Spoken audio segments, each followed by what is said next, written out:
À quelques heures de la finale à Wembley entre le Real et Dortmund, toutes les émotions, toutes les sensations que le foot va nous apporter sont incroyables. Je me souviens de la première finale que j'ai vue en 63, c'était Benfica-Milan. Et je m'en souviens parce que c'était un de mes tout premiers souvenirs. D'ailleurs, je me suis souvent demandé si c'était pas un souvenir inventé parce que j'avais vu ce match l'après-midi dans mon souvenir. Et en effet, ça se jouait à 15h à Wembley. La toute première finale jouée, c'était à Wembley. La première finale de la Champions League à Wembley en 63. Évidemment, avant, il y en avait eu ailleurs. Mais la toute première jouée à Wembley, c'était en 63, Milan 2, Benfica 1. Et je m'en souviens. Voilà, donc le foot, c'est quelque chose qui nous a bercé, qui vous berce, qui nous donne des émotions et des sensations. Quelles seront les sensations fortes à quelques heures de cette partie entre Real et Dortmund, mes frères, mes sœurs, cousins, cousines? Je ne sais pas, tout est possible, je vous l'ai dit dans la précédente vidéo.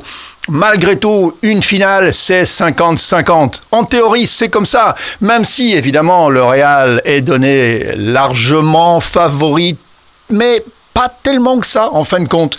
Parce que, comme l'a dit Ancelotti, il y a deux sortes d'entraîneurs, je vous l'ai dit aussi, ceux qui ne font rien et ceux qui font du mal à l'équipe.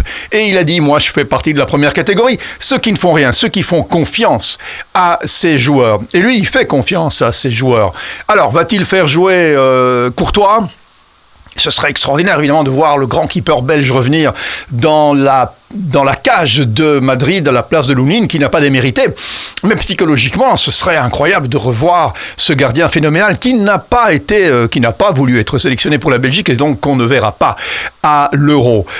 L'équipe du Real, elle est prévisible, on la connaît, enfin je veux dire, on connaît la formation, donc tout le monde sait comment va jouer le Real. C'est pas à Dortmund qu'il faut expliquer comment va jouer le Real, ils savent très bien comment joue le Real. C'est peut-être un désavantage pour le Real d'ailleurs, parce que tout le monde connaît le Real, on les a vus jouer tellement de fois. Mais tous ceux qui ont essayé de contrecarrer cette potion, cette science magique madrilène, eh bien ils s'y sont tous mal pris puisque personne n'y est arrivé.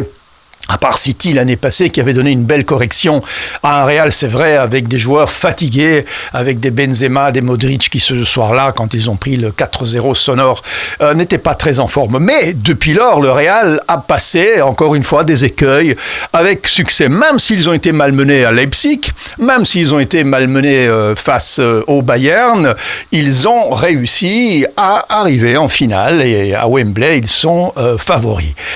Comment va jouer le Real ? Je pense que le Real a pas mal de façons de jouer. Ils savent d'abord garder le ballon. C'est pas à Kroos, à Camavinga qu'on va apprendre, à Bellingham qu'on va apprendre à garder le ballon. Est-ce que ça va être 4 au milieu, cette fois-ci avec un Bellingham plus dans le milieu ? Ça risque peut-être en effet d'être plus un 4-4-2 qu'un Madrid très penché vers l'avant. Parce qu'il se méfie, évidemment, il se méfie de Dortmund, qui a su gérer aussi les bourrasques et les tempêtes face à l'Atlético Madrid, face au PSG, même s'ils ont eu un petit peu de bol face au PSG, parce que 4 barres poteaux plus 2, ça fait 6 en tout. Ils ont eu un petit peu de chance de passer l'écueil parisien. Mais Dortmund sait garder le ballon, sait contre-attaquer, sait se battre sur chaque balle en équipe, comme ils l'ont fait face aux Parisiens, comme ils l'ont fait face à Madrid. Et puis quand il faut attaquer, ils l'ont montré aussi. Ils sont capables de se rebeller et de marquer. Autant ils ont été décevants en championnat, autant ils ont été convaincants en Champions League. Alors les deux équipes vont se respecter, évidemment. Elles vont se regarder, elles vont attendre qui va piquer qui va prendre le jeu à sa faveur, qui va oser en premier.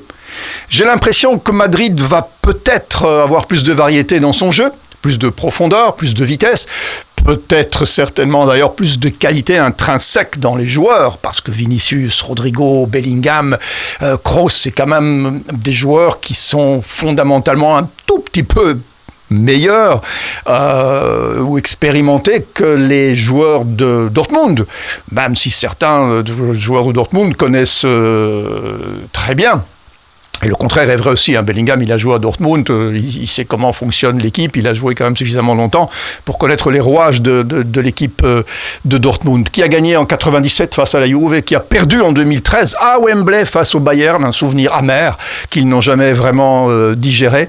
Et là, ils se retrouvent 11 ans après sur la pelouse de Wembley pour essayer de réparer cette défaite et de gagner face à Madrid, alors que, évidemment, on ne les attend pas si haut.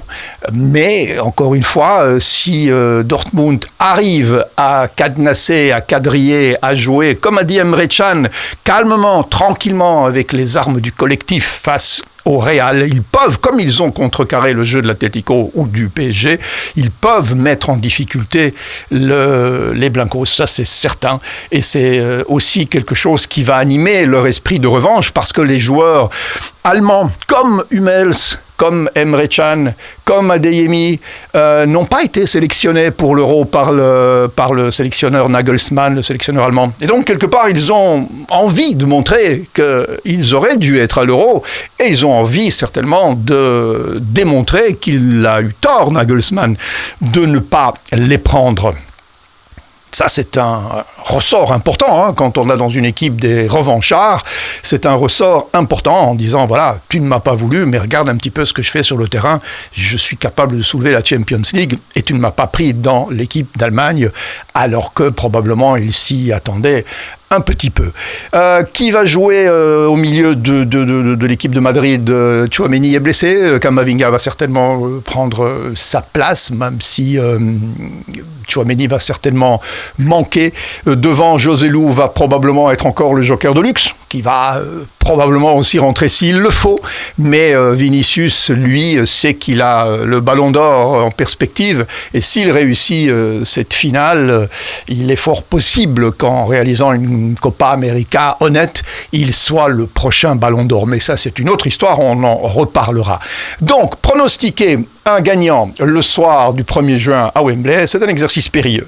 Le 50-50 me va bien, même si je penche pour cette potion magique que le Real a, mais qui pourrait à un moment donné tourner le dos au Real, parce que bon, ils ont toujours eu cette petite aide des dieux du foot, des dieux du foot en minuscule, parce qu'on me dit souvent laissez Dieu bien en dehors de tout ça. J'ai dit oui, mais les dieux du foot, c'est avec minuscule, et ceux-là, ils peuvent intervenir dans un match de foot aussi. On s'en reparlera donc après ce match qui oppose deux très belles équipes, une qui ne devait pas être là, Dortmund, une qui est toujours là et qui espère pour la 15e fois, soulever cette coupe à Wembley. Attention, des finales, le Real n'a perdu que 3, face à Benfica début des années 60, face à l'Inter de Milan de Helenio Herrera, que j'ai vu ce match aussi en 64, 3-1, et puis face à Liverpool en 81. Depuis lors, toutes les finales jouées ont été gagnées. Quant à Dortmund, une gagnée face à la Juve, 97, une perdue